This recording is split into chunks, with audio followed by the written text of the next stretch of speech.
Anya melutut di antara bunga marigold yang cerah, tangannya lembut merawat tanah. Hatinya terasa berat, berbeza sekali dengan taman komuniti yang terang di sekelilingnya. Dia memikirkan Rohan yang kadangkala menawan dan baik, tetapi seringkali jauh dan tidak pasti.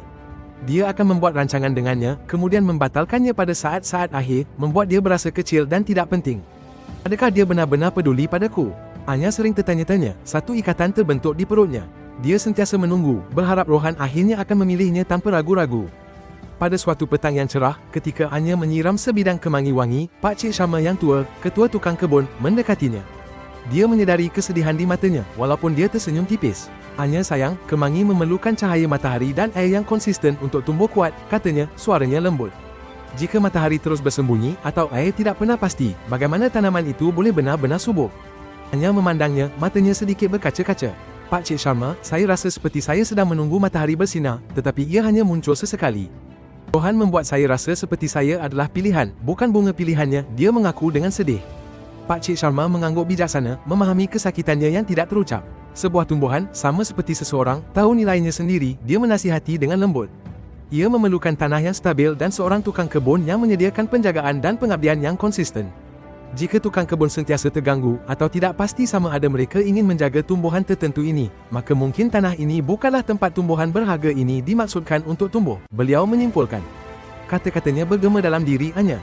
Dia menghabiskan beberapa hari berikutnya untuk berfikir, memerhatikan tumbuhan di sekelilingnya dengan teliti. Setiap bunga, setiap herba, menjangkau matahari dengan harapan yang tidak goyah, tumbuh indah kerana ia dipelihara secara konsisten. Anya menyedari bahawa dia juga layak mendapat pilihan dan dedikasi yang tidak goyah yang sama dari seorang pasangan.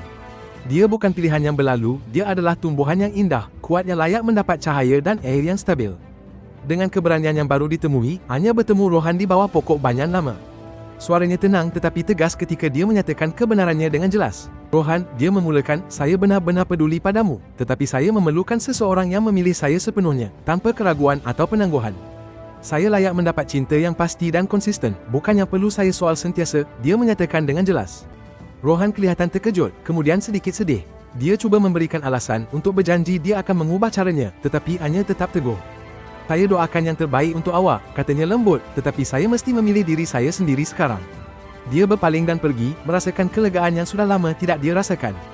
Keesokan paginya, Anya bekerja di taman dengan semangat baru. Bunga marigold kelihatan lebih cerah, kemangi lebih harum, mencerminkan ketenangan batinnya.